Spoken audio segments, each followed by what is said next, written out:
Welcome to the Black Belt Business Podcast. My name is Matthew Brenner, and you're going to know my guest today. He's got a long martial arts lineage. He's a serial martial arts entrepreneur, from owning his own martial arts schools to starting martial arts CRM and software and real estate investor. We got with us today Grandmaster Park, aka GMP. What's up there, sir? Hey, so excited to be here, and I've been trying to connect. We finally were able to. My apologies. And I'm also excited to hear that you're local here in South Florida. We're like 15 minutes away, so we're neighbors. So we're going to have to connect and do some SoFlo stuff together. Yeah, that sounds awesome. Yeah, when I moved in the area, I was talking to your partner Ron, and he was like, "Oh, you know that GMP lives there?" And I was like, "Oh, I didn't know he lived in Fort Lauderdale." So, yeah, we'll have to do something together in person. I think we should do our next podcast episode in a studio or something, so we can talk face to face. Yeah, that sounds great. So, as being an entrepreneur in martial arts, I'm curious, like, what you think of as your identity. And do you think of yourself as a martial artist first, or do you think yourself as an entrepreneur first, or do you think yourself as a real estate investor first? What's your identity when you think about your martial arts career? I'm definitely a martial artist at heart. I was brought up that way. My late father, Grandmaster Cheong Park, was a very revered, renowned Taekwondo master. He was documented 1968 world heavyweight Taekwondo champion. So we grew up practically in martial arts. Sometimes having had to live in there. The heritage of martial arts traditions is deep rooted in me, and that's who I identify myself as first. It's interesting you asked me that question because I remember talking to somebody and they were saying, "Hey, what do you do?" And then I told them what I do. And the first thing I told them, I said, "I'm a martial artist. I'm a Taekwondo master." And then I blurted out other things too. And then he goes, "Oh, I see where your heart is first at. So your passion is Taekwondo." I go, "Yes, actually that is." And I was amazed. I just somewhat just talking, have normal conversation, just recognize that and bring that up. It's subconscious. Now it's conscious because having multiple companies, especially in the position that I'm in, most important thing is not forgetting the root. What led to the road today? It all started from somewhere. And that's something I keep close to my heart, that I first always a martial artist. That's what opened the doors of becoming a serial entrepreneur that I was able to accomplish today. So Do you think if you would have done something else, I don't know, you would have did gymnastics or baseball or something else, do you think you still would have been entrepreneurial, or do you think martial arts gave you the confidence to do those sort of things, or do you think that's just innate? I mean, as a child growing up, you don't know. But as you start to become an adolescent, start to realize your upbringing, your heritage, your family, and your environment, and you start to put all those pieces of puzzle together, then you're able to better self-identify yourself and able to characterize yourself and able to communicate that within yourself and come to a conclusive understanding of whom you are as a person. And martial artists definitely gave me that understanding, the confidence, the determination, the focus, being relentless, persevering, and having values to align with those beliefs. It's definitely something very special. And I think that's what makes martial arts so empowering and such a necessity in today's world, especially what's going on. We live in a crazy world. Believe it or not, I'm 56 years old. I know I don't look at South Florida Botox and the fillers, the great job, and the steroids and stuff. The TRTs. I had the blessing of growing up in my early years in the early 80s to 90s to 2000s, and what a change each of those decades has brought, especially now being a father about to enter into the fourth quarter of my life, and I look at everything from the past, present, and the future, and we're at some pretty challenging times. And more than ever, I realize how necessity martial arts is in our society. And I think that is a core mission of here at Spark membership. Same thing with now, Spark Drive, along with the Master Roncel, Roland Osborne. And our mission is to really level up that understanding, because it's in our human nature to be subconscious, to be subliminal, meaning we are living in somewhat of a routine, habit maintained ecosystem. And we can easily get just caught up in that. We have to have the power as martial artists to jump out of that and realize the power that we hold and the differences that we can make, and how important that is in the lives that we are interacting on a daily basis, which is our students and their families.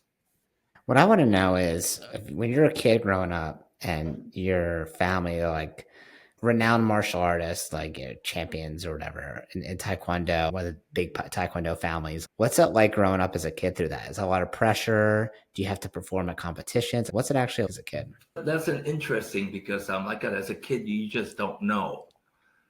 You just don't know until you get to a certain part. But my father did a really heck of a job, first of all, training in the physical part of martial arts. My father was a very high caliber, knowledge person, so he instilled that in us. I think he trained the heck out of us, and then some. And How did he train you guys? What did that actually look like? summer vacations, right? What every kids are like, summer, yay! To me, summer was like, oh, going to the school 10 o'clock in the morning, cleaning the school, and then start training at noon with dad, going over everything, and then helping him teach classes. So that was basically our life. But that instills such core strength of foundation in me as being not just a martial artist spiritually, but martial artist psychologically, meaning understanding the technicalities and the science of Taekwondo. Hmm. Has Taekwondo, you think, as a sport changed since when you were a kid to what it is now? Oh yeah, yes, it's definitely changed. The sports aspect of Taekwondo, the Olympics, even how that has changed. What it was first, of course, the sparring part has been recognized as the Olympic sport, but even the science of sparring, how it evolved from '88 until now, it's a whole nother sport. It's a whole nother sport. But I think martial arts is a great place for the community, and not only for the community, we as school owners, that's where my entrepreneurship began. It began in the martial arts. And once I was exposed to the martial arts business, the opportunity, and understanding that martial arts can be a very strong livelihood and is a powerful stepping stone for entrepreneurship. And once I realized that, I learned to leverage the martial arts environment to become the entrepreneur that I am today. The amount of people, even if you're just a medium-sized school with double-digit students, which, martial arts is one of the also very few businesses I know that's just around for decades. I know school owners have been around for decades. They may still have double-digit students, but they've been in business for decades. Imagine the amount of traffic of people that you have come in contact with throughout the decades.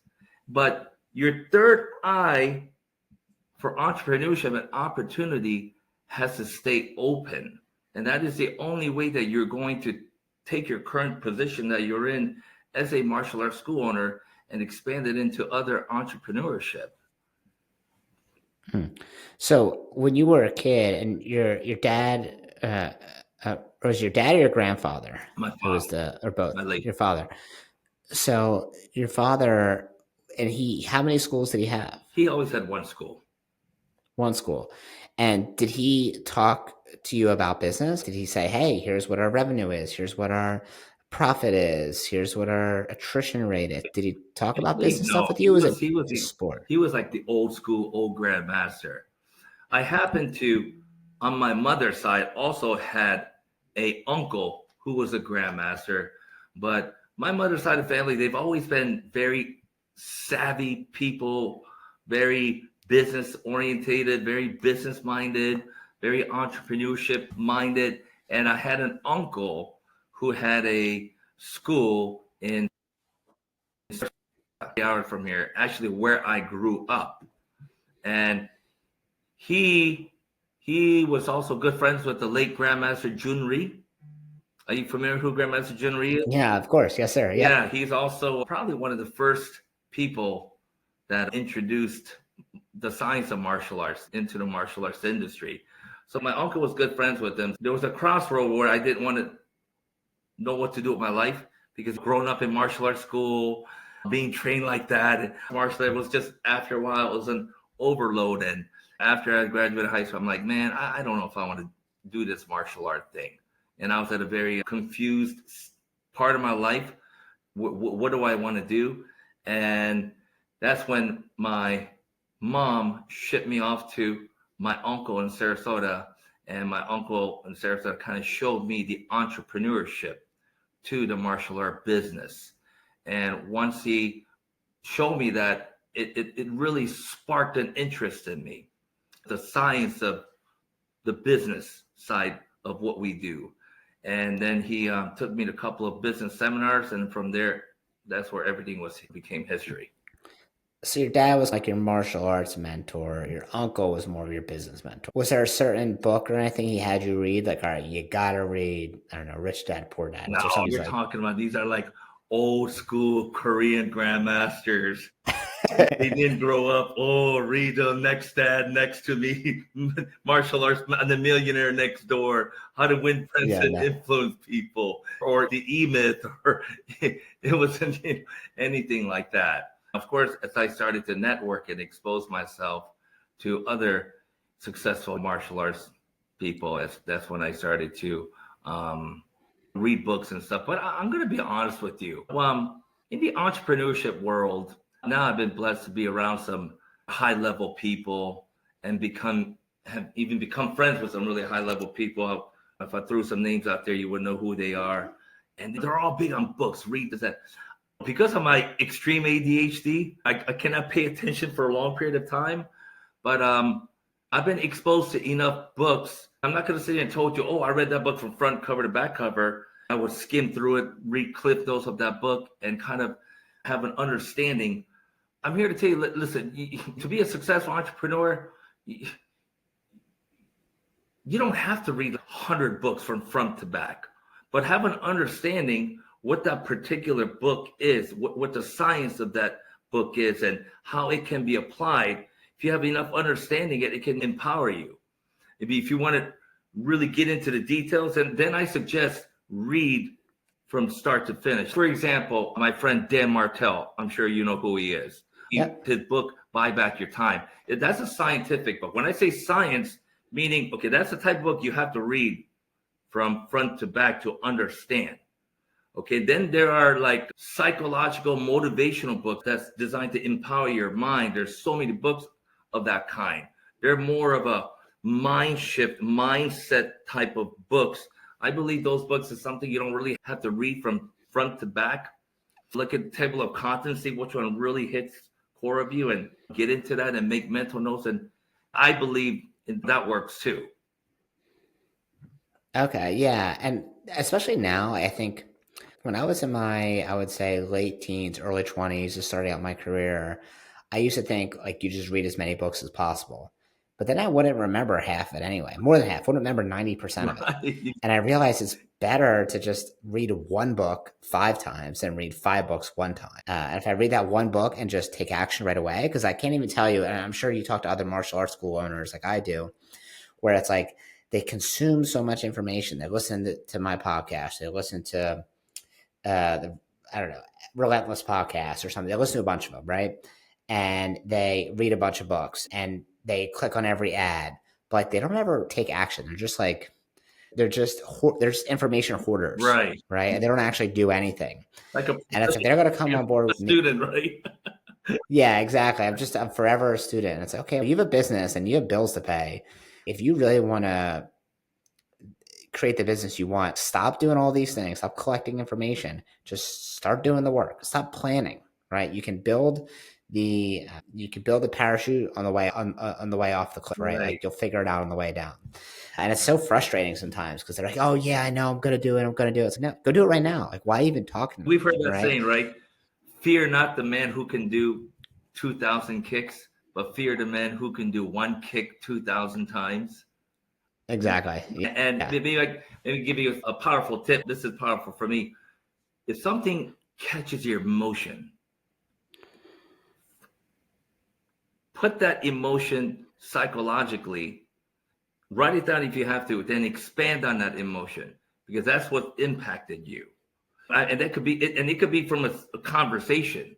Like another person, good friend of mine is a gentleman named Garrett Gunderson. I don't know if you've ever heard of him. He created a company called Wealth Factory and then he exited from it. He's like the money guru. He's been on every news network, talk shows and stuff. And I met him through actually a high level mastermind with Dan Martell. And Ron and I invested like $30,000 to spend one day with him. Okay. And of course, he does complete audit and helps you. But the one day I spent with him, he said something, one line, not to me, not to Ron, but to his executive assistant. And I say to myself, wow, did he just say that at the level he's at financially, this and that? And he said, he was just talking. And then he looked at his executive, so he looked at his EA and goes, yeah, of course, every penny counts. I was like, did he just say every penny counts?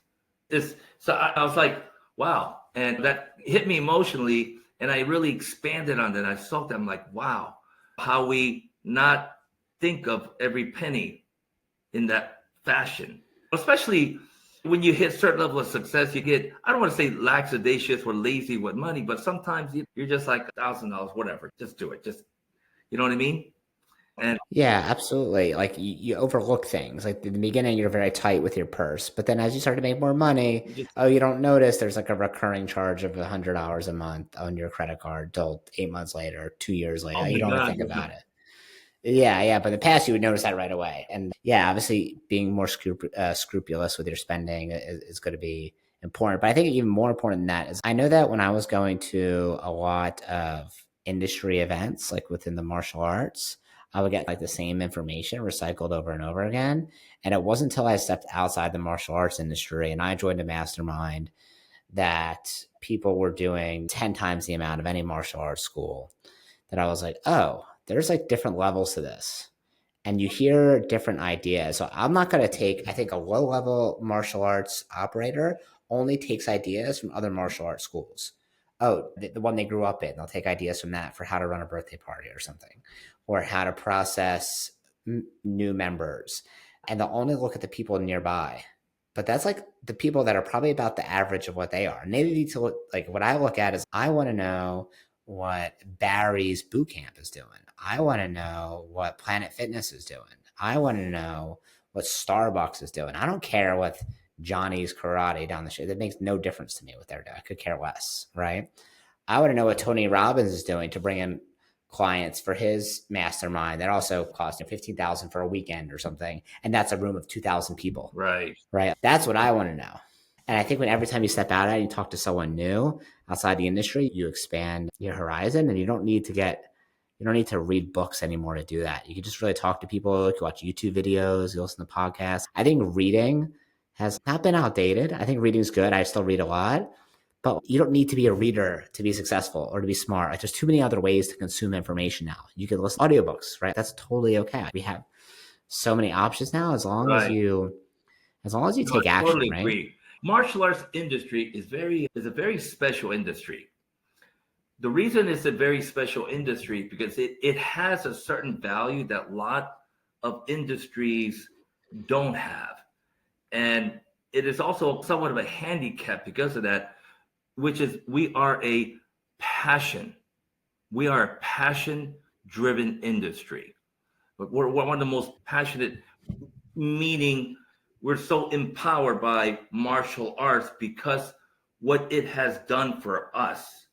It has impacted us so emotionally. It's become passion. And when something becomes passion, it's such a strong fire, they feel the necessity to follow that passion, which is very powerful, which a lot of industries don't have. And I've been fortunate growing a lot of successful people. Even today, I have a lot of successful friends. Some of them hate what they're doing and they're making millions. I'm like, dude, you're making millions. Like, yeah, but I don't enjoy what I do. I mean, yeah, I guess either, but I'd rather be doing interior design. That's a passion, but that is somewhat of also handicaps us because I've known high level corporate people that work for Fortune 1,500 companies left that position to teach martial arts because that fire passion is so strong, but not realizing when we follow our passion to do something at a level where we want to service the world, you're getting into a business. You're getting into a business. And because of the fact martial arts is a passion driven business, it becomes a passion project. And you and I know in the entrepreneur world, when you go into a business that is passion project, you run into a lot of problems. Because when you follow passion, you're forgetting the fact that you becoming an entrepreneur. And behind the entrepreneur, you open a door, it widens to marketing, to SOPs, to sales, to this, that. And I think that's where the core weakness of our industry is. It is still today, even though the last several decades, this is progressed tremendously.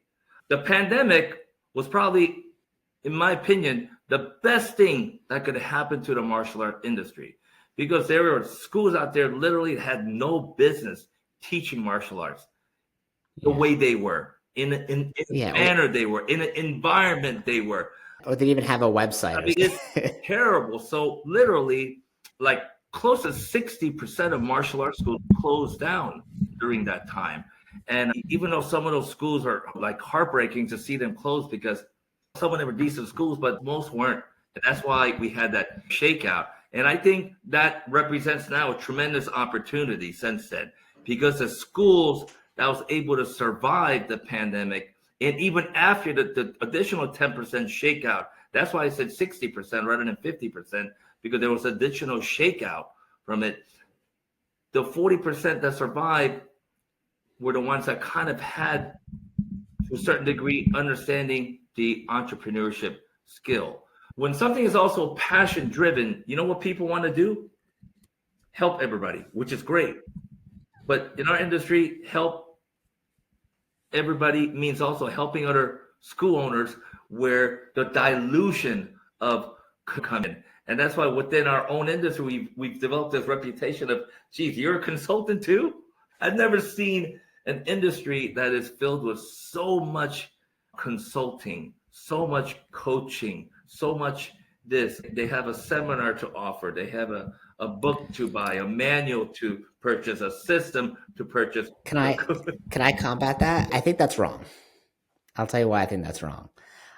Because I think we think that because we're in the martial arts world, and just like you, my Facebook is full of ads, right? Get 100 students in 100 days. Yeah. 30 students guaranteed, pay per student, whatever, a million ads, right? And some of those companies I've worked with and happy to click on their ad and pay for them. Awesome. Some of them I have not. But I don't think our industry is like different in terms of consultants in other industries. I bet you if you work in real estate, because I'm sure you have friends who work in real estate or do wholesaling or there's a bazillion real estate consultants to teach how to sell real estate. If you do insurance, there's a billion of them. So I think we just see the martial arts one because that's what we're targeted on Facebook. But I don't think our industry has like more percentage wise than any other. In fact, probably real estate has even more percentage wise. The existence of the martial arts industry in numbers wise is so minute compared to realtors or attorneys like that. We're in such a niche small business compared to Yeah. corporate. I think the population is a lot smaller in our industry in that sense, in that No, we're definitely smaller, but don't you think like you just see it because you're targeted on Facebook because you have martial arts in your profile? yeah, yes, Like I agree. that makes you feel like you see it more That's a, often. no, And that's a also a very, lot of those. oh, that's an interesting point, a very right point. But also, well, you and I have been exposed to the industry from other side too. We especially now my position with Spark World, I'm exposed to the mainstream, not just as a school owner, but also as the other side, that's servicing the industry. So I see it from a point of view. It's definitely there's a lot out there. Definitely a lot out there, and I think coaching comes down to two things or mentorship. Okay, I think guidance is important. I think everybody needs guidance, whether you're successful or not. Even I need guidance.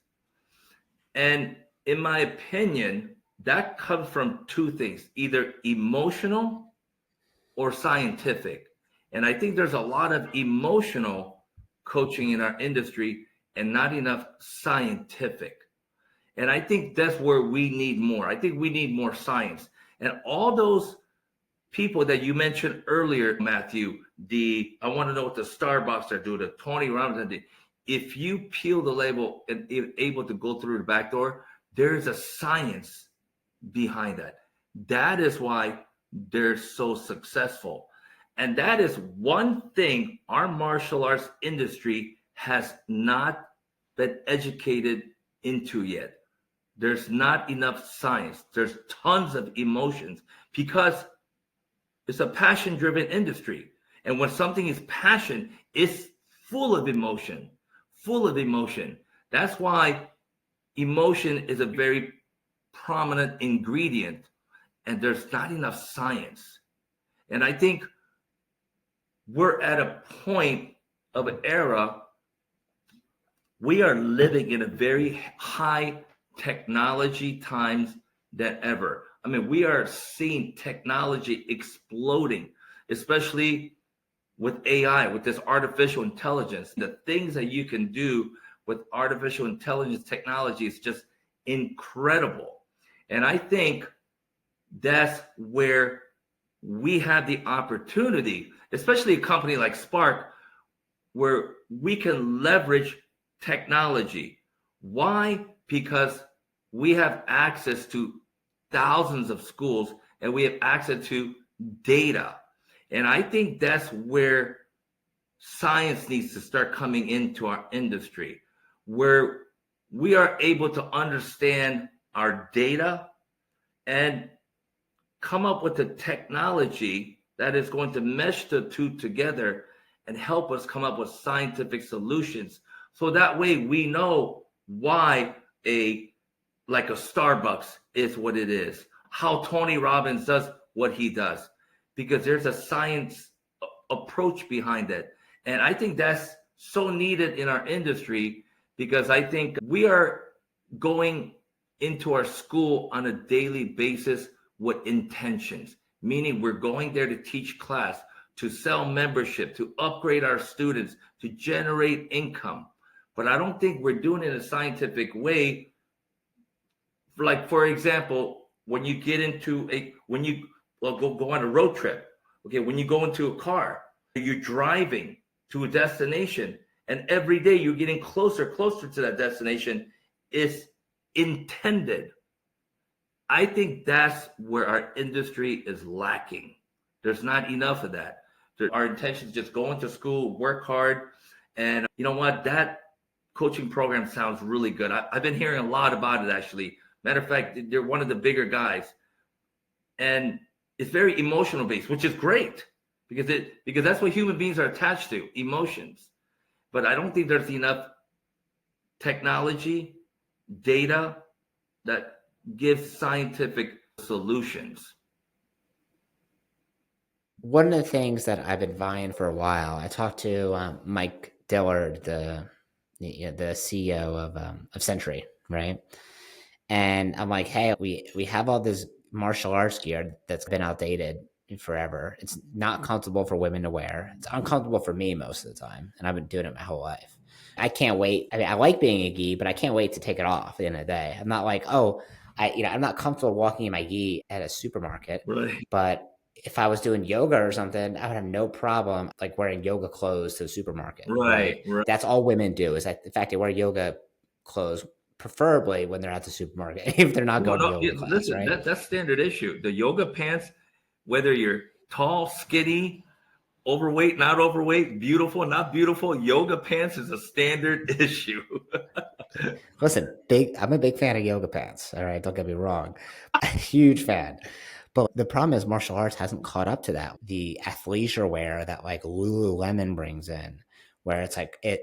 Yes, you could use it for sport, but it's also super comfortable. I have no. If I'm a parent, maybe I don't want to spend $100 for a gi for my kid, but maybe if they're like 4 years old, I'll be like, get the cheap one. Maybe later I'll get you a nice one. But if I'm an adult and I want to wear something nice, like I should have an option to buy something that's $200. It feels really. I don't mind. Like I have $100 pair of sweatpants, right? Like sweatpants used to be $5 or $10, but like this one is like super nice. I love it, and I never wear my other ones, my cheap ones, right? So like I think especially like in the industry, we need to catch up in our gear, what we wear, but also like why don't we have more tech wear? Like, why don't we have a pair of gloves that can track how many punches you did during that class, or how Right. much power, That's or what how I'm talking much, about. you Using know? technology. Yeah, like Exactly. exactly. We need more tech. We need more tech on what we wear because then if we're more data driven, then we could show students, here's how hard you hit when you first started. Here's how hard you hit now. Here's what you need to work on. And it's we can still be the coach and the instructor, right? But we need it can't just be decisions based on intuition. It needs to be data. Like what you think when a supermarket makes a decision, you think they're like, yeah, we're gonna move the tomatoes over there because we think it's gonna do better, or it's oh no, the tomatoes are down 4.5% since we moved them next to the apples. I think the colors are too similar. Let's Right. move them next to Yeah, the banana on the there's a other reason side. why oranges, lemon, and lime are always placed together. There's a reason, there's a Yeah. science behind that. I think the closest person far as like when it comes to really cool type of apparel, high quality apparel, is probably Roland Osborne, hyper martial Yeah. arts. His gear, his swag is definitely one of the best I've seen. Not just from Mm. a branding point of view, but also in comfort wise. I mean, they just melt in your skin. You want to wear it. I'm like, Roland, give me some of those Mm. hyper shirts because they feel so good. I think that's a perfect. And it's funny you say that because a student recently came to me and goes, "Oh, sir, I was at this XYZ martial arts school and I bought one of the shirts." I'm like, "Really?" It's just so comfortable. And I was like, "Oh, wow, this is really comfortable." So I bought one and I wear it around the house, not out in public because I'm a Park student, but it's really comfortable. I think we should have the same thing in our schools. And I was like, huh, because actually that's my weakness, actually, when it comes to swagging. So I was like, wow, that's interesting that he would make that comment like that. Yeah. So what's like your favorite piece of clothing you have now? It's, okay, what do you wear most often? Is there like a certain shirt? Not like your branded Right. Thrive No, shirt. actually, tank tops and workout pants. These right here. These guys. Oh, okay. It's just like Adidas track. When I go into the office, the mesh, real thin mesh polo shirt, that's all embroidered and stuff. Yeah, Well, okay. Cool. So now how many kids do you have? I have one beautiful daughter. You want a daughter. Okay, cool. So that's what I thought. That's the only one I knew about, but I wasn't sure if you had any else. Does she train in Taekwondo? Is there a certain pressure for her to perform a certain way because you're her dad? Like, how do you navigate that as a You know father? what? That never really ran across my mind. I believe the apple does not fall far from the tree. And that is so true. And Isla understands my passion for martial arts, for Taekwondo. She also understands my daddy's Grandmaster Park. So she, just from being passionate, understands that. And she loves Taekwondo. She actually loves going. I don't say it's just kind of part of our lives. Just like she loves to play piano. And there's really no, if there is intended purpose with passion driven, I don't think you have to really force anybody to do it. I think that's been also one of our core ingredients of making Spark so successful. Because our passion has always been to help martial arts school become more successful. Because Ronso and I believe in. It breaks our hearts to see martial arts school owners struggle because they're in such a great business to help the community and impact lives and change it. To see them struggle with double-digit students and just barely getting by, that just kills us. And that's the whole reason we created Spark, and that is still the core reason of having Spark. And we'll do everything to go out of our way to help a struggling school owner. So you said before that you're able to get a lot of data points across the schools. So is there any trends or things you've noticed, like from your data, that you can help an average martial arts school, like whether it's the average amount of tuition they charge or quit rate, or what have you seen in the data? I've always, not always, I'm a big believer of the yin yang. I think the industry's not so focused, it's more leveraged towards the one side, the yin rather than the yang, which is let's get leads, marketing, signing up more students, and growing. And other side of the yang, they're completely missing out on, which is retention, servicing the student, and understanding churn.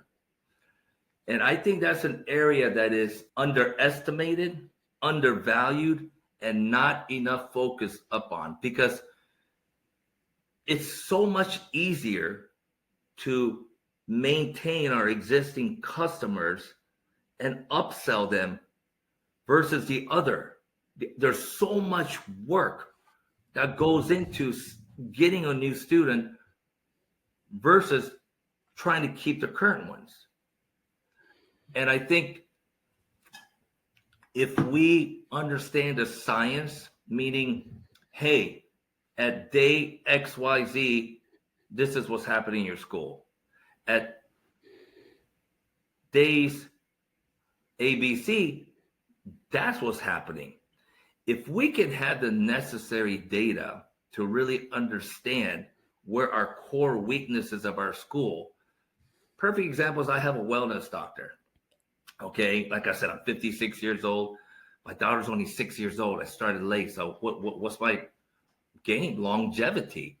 So I want to know what's going on in my body. So every 4 months, I get my blood work and I get a complete panel. And that panel says, oh, Mr. Park, you're low on vitamin D. You're also low on this. You're low on testosterone. You're low on this. And also your liver's a little elevated. What's going on? We need to cut back. And then he'll come up with a solution scientifically customized to my body, and then measure progress scientifically, and then say, listen, within the next 4 months, if you do these, we should see an improvement in the deficiency of this, increase of that, and no more. That's the type of solutions that we need to really level up our school. So that way, every day we're going into our school, we're driving to a destination and we're getting closer and closer. And Like when I go ahead. And that is where we thrive. And that's how we're going to thrive and take things to the next level, to understand that. And I think there's just too much of raw. You got to change your mindset, this and that. Listen, you're a martial artist. You've been a martial artist for how many decades? What degree black belt are you? You're still struggling with mindset and thinking pattern and confidence and this and that. Maybe you need to get rid of that belt and start training again. Go back on the floor and train. Yeah, so I feel like there you said like retention's more important than getting new students, which is if you're a business owner, especially like software, more than anything, retention is the most important thing for software, Churn. right? Especially when it comes to value in the company. And I know selling later, like retention is probably the most important thing. But, and that I feel like for martial arts students, yes, it's true. But is there anything that maybe this is a Ron question, I'm not sure. Is there something that you've seen from the data of Spark itself that tells you something about the industry that maybe you didn't expect, or you think people need to know about, like from the data, from the science that you get from Spark? Wow, gee, there's just so much point to generalize. Gave the generalization, which is the retention. The customization is that's where it's important, because I'm a big believer one size does not fit all in our industry, and I think that's why franchising has not been a huge thing in our industry. If it has, we will probably see some great name brands become a franchise. And wow, that franchise, that hasn't been the case in our industry because obviously one size does not fit all. So I think understanding personal data, just like getting blood drawn and running all the panels of your blood work, I think that's important. But if you were to say, since you have that data and you're able to really point to it, depending on the school, to generalization, you and I know every business, there's only 5 areas. There's marketing, there's sales, okay, there's SOP, okay, and then there is retaining our customers, and then there's also aesthetics, which is something we all take granted for the power of aesthetics of your school. That's so important. If you were to tell me number one, it wouldn't even be data that I would pull from Spark. It would probably be aesthetics of our school, because a lot of school needs improvement in that. You know that restaurant down the street from your house called Cafe Moderano? Have you heard of it? No. By Stevie Moderano. At one point, he was considered one of the top 100 restaurants in the world. He was like he's from, and also very passionate about food. He combined those two, Okay. and he was a hell of a chef. He still is, of course. And he came up with a brand called Cafe Moderano. And one of the things I admired about it was, first of all, it was like a 3-hour wait, literally, to get a table there. And it's only like a 15 table restaurant. But he would close during the slow time, literally for about 4 weeks. But one of the things he did during those 4 weeks, he would completely remodel his restaurant. Aesthetically, he would change the color. And I thought that was so powerful. And I think that's one of the most underutilized tools in our industry too, leveraging the aesthetics of our school to level up the operations of every aspect of it. Because to a mom that's walking into your school with their child, clean, bright means safety. And we go into our school every day, the smell of sweat, the chipping, the stains, and we don't see it and we don't smell it because it becomes subconscious. But what's more powerful than the ability to build a rapport is our human sixth sense: sight, smell, and sound, especially smell. If you have a school that stinks like feet and a mom walks in, no matter how nice you were, great rapport builder you were, she goes back home, talks about, did you go to that karate school today? Yeah, I don't know. The instructor was nice. Something just didn't feel right. Because when she walked in, she smelled foot. Her subconscious mind said, oh, this place stinks. Yeah, it's dirty. I don't want my child to be in a dirty place. And Right, dirty right. could be also mean getting sick, right? And that's probably natural instinct is if a place smells bad, just like if a food smells bad, you don't eat it. That's like I would your recommend nose telling also, you. that's the first thing I recommend. I said, why don't you do a sixth sense audit? Well, what do you mean? That's a good idea. Why don't you grab one of your friends that's never been to your school, tell them to walk in and ask them about general opinion of the appearance of the school, the smell of the school, and everything. You'll be surprised what they say. Yeah. And to go even more on data, like when I coach martial arts school owners, and so I teach them how to do all organic. I don't do their website, I don't do their software, I don't do their Facebook ads. I teach them how to get students organically through strategic partnerships with schools, daycares, and businesses. So those 3 areas are the main focus. And we'll also do after school programs. I show them how to do it and actually convert into students at their martial arts school instead of just like teaching some satellite program. And when we do it, it's like there's a plan of attack that's all data driven. One of the first things they get is a spreadsheet that we customize for them that has all the local educational facilities in their area. And it'll have what the person's name is, what their number is, how many kids are in the school, what grade. And then we go down the list and we attack it. And then we keep vital statistics of, okay, cool, this school has 600 kids in it. Okay, cool. So we want to collect at least 400 leads. Then we should convert between 1% and 3% of those. So that means we're going to get between, let's say there's 600 kids, we're going to get between 6 and 18 new members for that one school. Okay, cool. I know exactly what the KPI is. And we go down the list. Okay, cool. If we do all of these, then you're going to have 280 new members, but guess what? You're not going to do all of them. There's no chance. It's not going to happen. You're not going to be able to get in all of them, right? All we need to get to is in 4. If you get to in 4 of them, you're going to have on the low side 48 new members and the high side 130. You only get to a couple, and it's not me guessing. This is the math. This we've done it over and over again. Right. And they love that because they see the potential. And instead of, oh, a lot of times I think people just throw money at Facebook ads. Right. I call it like Facebook roulette. Like you just spin the wheel and hope that it lands and someone shows up. Most of the time the leads are poor quality, don't answer. But yeah, if you're not, the other thing is if you're not tracking, we call them the vitals. That's what we like to call it instead of stats, because stats sounds boring. Vitals is like the health of your business, right? Like you go to the men's health center, they're checking your vitals, right? So whether it's like new students, quit students, leads, appointments set, we like to track gross revenue month to date, not just gross revenue, just at the end of the month. Oh, what did we get to? No, month to date. So every day I say, okay, it's a third of the month. Okay, we're at 4,000. Okay, it's a 10th of the month. We're at, I don't know, 12,380. Okay, cool. And that way you can see how much money, like where you're tracking. Right. That's why, like, yeah, Spark sends a daily report. You literally get a daily report. Exactly. Financials. You know, what you said is so powerful because we actually did the same thing. Before the pandemic, our main source of generating students was with building organic relationship in the community, which was directly working with the local schools. We did that for literally a decade. At the mistakes I made, and at the end we dialed it into a science. And then when the pandemic hit, we couldn't do that. And that's where the whole digital marketing was discovered. That's where we discovered, and then we never went back, actually. Yeah.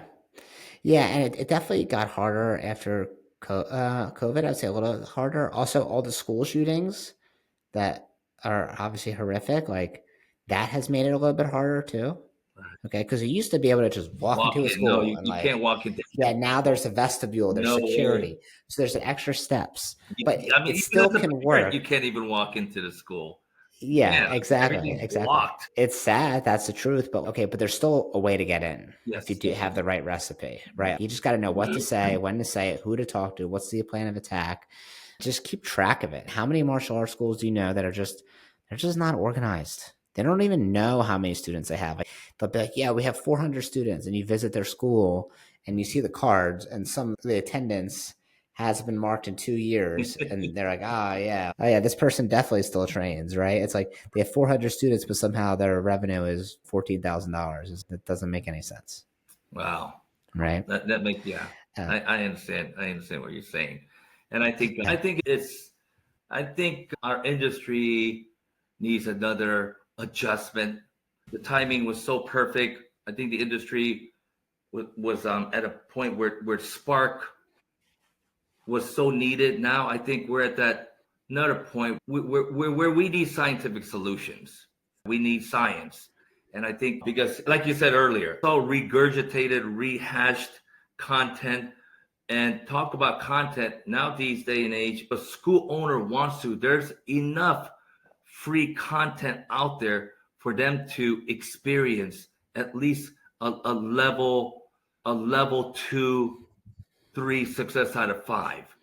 You know what I mean? I mean, there's just so much content out there. They just have to go and look for it. Going into one of those clothing store that's got every brand, it's 50% off, but you got to go through it and look for it and say, hey, here's something Gucci. And yeah, you got to find the gems at Marshall's. Yeah, I think we can. I think there's enough content out there for every school owners to do that. Especially if you're just a level 1 school owner, you want to go to level 2 and level 2 school. I mean, school owners, there's plenty of content for them to out there get to the triple digit. I think right after triple digit, when you start hitting 150 to 200, I think that's where you need to really understand science, and you have to have the right technology in your school, because you just cannot just have technology just to take attendance and just have them in the software. Yeah, and only send someone an email when their credit card doesn't come out. Exactly. Then you start calling, hey, we haven't seen you in a while. I want to know from you, what is something, you've been in the industry for a while, I think a lot of people are familiar with Spark. What is something people don't know about you? Don't know about me? Yeah. great person to know. And also, especially to have a friend. That's your thing, is like people don't know that. People don't know. I'm a No, good thing to okay. know. That's your What thing. people don't know about me, I'm a pretty transparent guy. Sometimes my wife is a little too honest, a little too transparent. I'm a no BS guy. I shoot straight from the hip. I'll say what's on my mind. I'm opinionated. I'll blurt things out, and sometimes it comes across the wrong way. Some of the things you don't know about me, it's not like who you see me as out there in the world. There's a whole other side of me that you don't know about. I'm not saying that, but it might be like a part of you. Hey, people don't know I hunt lobster. I don't know. It could be any. One of the things I do take a lot of pride is the balance of my time, especially at this point in my life, being 56 and technically 57 in Korean, and having a child late part of my life. I think balancing life is very important, because there's some of us are so dedicated to what we do, especially as martial artists. Is one of the things, passion driven businesses, the business owners working literally 60 to 80 hours a week. They're coming home after the kids go to bed. Okay. And I think one of the most important valuables is to understand time. Okay. That you don't have a lot of time at the end of the day. When hour gone is hour gone forever. One of the things you probably don't know about me is how much I value my time, even though I give it willingly. But there is another part of me that's it really values the essence of time. How do you spend your free time? I spend my free time with my family. My family try to do a lot of things with my daughter. We have a house in the Florida Keys. We try to go spend every weekend there. Which key is it? Is it Key West or No, Isla Morada. Actually, Almirada? Okay. Tavernier. Yeah, Isla Morada. That's like right under. It's like Key Largo and Yeah, then Key that one. Largo, and then So, yeah, Key Largo is yeah. Isla Morada. Also, reward myself. I like to reward myself, like we talked about earlier. I like watches. Oh, you like luxury watches? Also, Okay, yeah, so also I like fashion too. Believe it or yeah, not, one of those guys that don't mind going shopping with my wife in the mall. like for her or for you? For both of us. Okay. Yeah, I'm into designer things. I guess I'm just at a point in my life. I'm enjoying myself immensely, but at the same time, I believe everyone can balance their time where they can enjoy their entrepreneurship and the rewards of it, and not tip it the other way. Because I've seen things go the other way. I've been there myself, where you get a little too lackadaisious because you're doing well and you're like taking your eyes off the ball. I think it's important to have that core balance. And I think that's why that book is really powerful. Buy Back Your Time with Dan Martell. And they scientifically lay things out in there. And one of the things you probably don't know about me, I live by my calendar. Another thing you probably don't know about me, I have a full-time executive assistant. Okay. I also have a full-time house manager.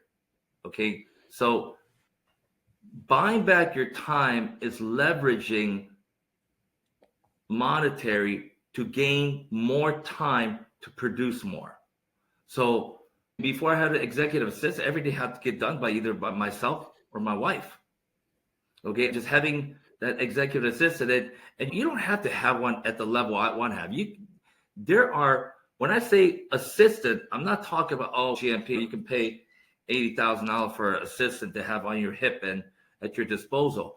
No, even as a business owner, there are so many assistants, from virtual assistant that you can literally pay hundreds of dollars a week to thousands of dollars a week. There's so many ways, but you got to get out of the mindset of getting rid of your low level, time demanding tasks so you can work on a lot of high level stuff, or have an extra 3 to 4 hours a week to spend with your family. How awesome would it be for you to come home 1 hour earlier than you normally do? That 1 hour, do you know how powerful that is? If you really think about it, if you get home 1 hour before your normal time, that's a lot. That's a lot.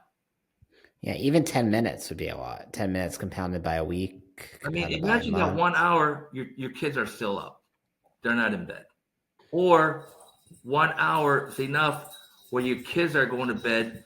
You spend time with them, read bedtime stories, ask how their day was, and then you have enough time to spend with your spouse, talk about how their day was, and have a glass of wine with them before you go to bed. That's the Mm. power of our. All right, I, I want to ask you now. Sorry, go ahead. yes, Let go me ahead. interrupt you. Go ahead. So I want to ask you some just random questions that kind of people get to know you a little bit better. What's the best gift you've ever received? The best gift I have ever received was And don't just be like, oh, it was a drawing from my daughter. Okay, something actually, like, hold on a second, honey. Gosh, she was just in here. She recently gave me this, very emotional about it, this jewelry box from Louis Vuitton. But she was able to take some of my daughter's drawing. I love daddy pictures. And she was able to have Louis Vuitton put that on there with timestamp. So it's like, yes, it's a designer brand, but I know this designer brand is they make their stuff so well, it'll last forever. It'll last something that she'll look back one day when I'm gone and say, I made this for daddy. Yeah. To me, receiving timeless gifts. My wife would give me some really wonderful gifts, but little timeless gifts like that's important. Something that stamps time and memories. I think it's yeah, wonderful gifts. that's beautiful. I love that. And I love that it meshes the sentimental part of a daughter's drawing, but also the designer stuff you like. Yeah, that's It's so cool that you cool. got Yeah, both. this Yeah. was really expensive. I've been wanting to get it for a couple of years, but I had to get it because Louis Vuitton said they're no longer doing this, where you're able to take some of your things and they embed it into the brand. So this was like a jewelry box, and on the top it says "I love Daddy." The stick person she drew. It was a timeless gift. So how do you think you became a dad late when you were 50, right? Yes. So how do you think you're different now as an entrepreneur or as a martial arts instructor before you had your own kids versus after, before you had your daughter? Oh, you know what? It was the will of God. Everything happened for a reason that way.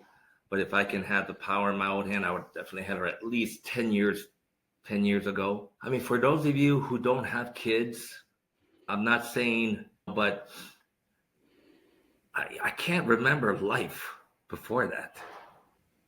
It's probably the most empowering thing that's ever happened to me. And she's probably my greatest, not probably, she is my greatest accomplishment. And yeah, you got to become a father. I don't know what more than tell you. Becoming a father is probably the most, there's nothing like it. You're closer with God. You also you become so selfless. It's amazing. You wouldn't even think twice to sacrifice your life for your child. Not even. That book, go take me. Without any Yeah. reasonable doubt. It is probably the most powerful emotion that a human being could ever have, becoming a parent. I strongly Yeah. advise I'm it. not a parent yet, but I want Yeah, I kids. strongly advise it. I think I don't want to say you're missing out life because at some point some people just chose not to have kids, which is something very personal, intimate. But becoming a father is probably the most greatest thing that's ever happened in my life. Mm. All right, next one. Tell me the favorite place you've ever traveled. Favorite place we've ever tried? Probably Thailand. Taiwan? Thailand. Cool. Yeah, my wife and I, we went over there for about 3 weeks, and that's one of the most beautiful places we've ever visited. People are so nice, and not to mention the American dollar really stretches over there because it's a third world country. I'm talking you can get Yeah, a live like a 2 hour king. massage for $10. You know, and yeah, it's a very beautiful, exotic country, very safe. And like I said, the dollar goes far over there. When I was over there, I got like 3 suits, 3 customs, this, that, offer like under $2,000. I was like, oh my goodness. So yeah, Thailand. Definitely I recommend Thailand. Beautiful. All right, next one. And Let's of see course, here. like, What is your favorite? also South Korea too. You gotta go Yeah, Seoul. I mean, yeah, yeah, Seoul yeah. definitely too. It's totally different from Thailand, but I would probably say if you had to choose two polar opposites, I would do that. Yeah, Thailand's on my list. I think I'm gonna get there. Hopefully, I think in 2025. That's like the first place I really want to go. I feel like I want to go before I have kids, which is kind of with the next couple of years. So I need to go there soon because it's such a far, Yeah, yeah, you know. definitely. I'd recommend to Um, get traveling out of the way. Next year, we're going to start travel internationally because Lila's at that age where she will start to appreciate it and remember it as a child. And the yeah. first place we're going to take her out of the country is Seoul, actually. Oh, beautiful. Yeah. All right. What next one? What's your favorite snack? My favorite snack, you don't believe it, I'm a snacker. I restrain myself much as I can, but my It favorite, doesn't have to be something that's like healthy. It could be something that is my favorite, but I stay away most of the time. What's I'm a snacker. I like snacks, and I try to stick with healthy snacks. Yeah, I have an app on my phone called Yuka, Yuka, and it's been my evilness because you can scan stuff and it'll rate it and it tell you why it's rating. I've been finding myself going to Costco because I like to buy back snacks and stuff, and I'll scan it and be like, oh, that says zero. There's a Costco potato chip that got at 100 and it's got a good rating. I'm like, oh, good. And I've been snacking on that. So, yeah, I'm a snacker. I do chips and things like that. But I like to snack on things that's going to not make my stomach really full. Yeah, stay away from the mainstream stuff, Doritos, Cheetos, and things like that. Yeah, but I do snacking. One of my favorite things to do is pick up a snack and start watching TV at night before I go to bed. I like to watch about an hour of. Right now, I'm into a series called Power. It's starting with 50 Cent. Oh, I know what you're talking about. You I know, remember the commercials. I like to watch Narcos type of I love Narcos. Yeah. documentaries. And on Netflix, I've watched every Narcos documentary on Pablo Escobar. And then, Wait, you see the Griselda one? yes, I was just gonna say that her I hated that one. I hated it. I loved all the other ones. You like the Griselda she one? was ruthless. That lady was I ruthless. know. I didn't like that one. That one really that season I didn't think was good. I think she was a believable actress. I don't know. I liked all the other Narcos. Have you seen Succession? No, I haven't. That's on HBO. Watch that. If you're a business person, which obviously you are, Succession is amazing. Super good writing, super funny. You think about business as like a giant conglomerate. Succession is absolutely amazing. You see a bunch of kids who are trust fund babies who don't appreciate anything, and it's really Oh, cool. cool. I Yeah, you like that I one. know those kids All right. recently that took $250 million from a bit cryptocurrency scam. Did you hear about that? A couple of three young kids stole $250 million somehow through the whole cryptocurrency, and then they got a little stupid, started partying. They spent $250,000 one night in Miami partying, and then that's how they Yeah. got caught. Actually, Miami or Vegas is the only place you can actually do that. yeah, Like, where else could you actually even spend that money if you wanted to, yeah, yeah. right? In one night. Yeah, that's crazy. Um, all right, last one. What's one new thing that you want to try? One new thing that I would like to try. Oh, that's an interesting question. What is one new thing I'd like to try? Jeez, what is one new thing I would like to try? Oh, jeez. I'd have to really think about that one. Maybe you don't have something yet. Maybe you like what you're doing, or maybe you'll think about something later, something new you want to try. Oh, you know what's something I would like to try that I've been wanting to try, and it pops every now and then. I like to get certified in scuba diving. Oh, amazing. Do it 100%. I'll go diving with you. Yeah, I Happily would go like to. diving Yeah, with I you. would like to get certified. I've been wanting to do that forever, especially living here in South Florida. We have a Key Largo John Penny Camp, which is one of the most beautiful reefs you can snorkel dive in. And Yep, not to yep. mention that I would love to also. Oh, I would love to learn how to do that and learn how to spearfish. Spearfish. Okay, cool. That's Spearfishing. two in one. Yeah, I Definitely would do like that. to learn. Yeah, I've always wanted to learn to do that. Yeah, that's it right there. Here's what I tell people. You've been to a concert before, right? Only maybe two, three in my life. Actually? Yeah, Oh, okay. You don't like concerts. I'm not a big concert guy. Ron still goes to Okay. 50 concerts a year, literally. Yeah, Ron's a nice, crazy concert. Okay. You've been to like let's say like a big sporting event Yes, or a yes, play or something. And I'm sure you sat all the way in the back at some points. And then you probably, at some points, you sat all the way at the front. yes. So it's like snorkeling to me is like sitting all the way in the back. You can still see it. You're there. You're having fun. Scuba diving is your front row. Like you have a Wow. fish this far away from you. Right. And that's why scuba diving, it feels like you're in space. Like it Mhm. really feels like you're in a different world. There's different colors you've never seen before, textures you've never seen before, shapes you've never seen. And I don't dive all the time. I dive 3 to 4 times a year, but like it is, you're like, wow, this world is beautiful. And there's all these things in the water that other people will never, ever see. And the fact that I get to see it, I feel very lucky. So you should definitely get your scuba diving license. Yeah. We can go down together. It'd be super awesome. We'll have to Maybe invite you try down to, to the Keys, to my island let's do house it. or I'll beach take you house, down. whatever you want to call it, and go on my boat and let's do that. Let's go snorkeling, Yeah, everything that together. sounds awesome. Thank you so much for getting on here. If anyone wants to reach out to you, maybe they want to try Spark or they have questions, how do they find you? Oh, it's very simple. Sparkmembership.com. And we also launched something really special. A lot of things that we were talking about today, which is now sparkthrive.com and working with Roland Osborne. This is a really exciting project. And once it's to fruition right now, and once it's really dialed in really tight, I think we're going to see some. I think it could be the game changer for our industry. I think this is exactly what our industry, I don't want to say wanted, it needs. We need something concrete, almost like 99%, that could help our industry go to the next level in a scientific manner, where we're just like taking that blood out and say, hey, listen, here's a situation with your school. Okay, here's a 15-page report, and let's come up with solutions. So that way you're going into your school every day working with intent and purpose and direction. And I think that's so important. And I think that's what's needed in our industry next. Cool. Thank you so much for coming on here. My name is Matthew Brenner. If you have any questions, you can find me on Instagram at blackbeltbrenner1 or email me matthew at wdojo.com. Thanks. Bye, guys. Bye, everyone.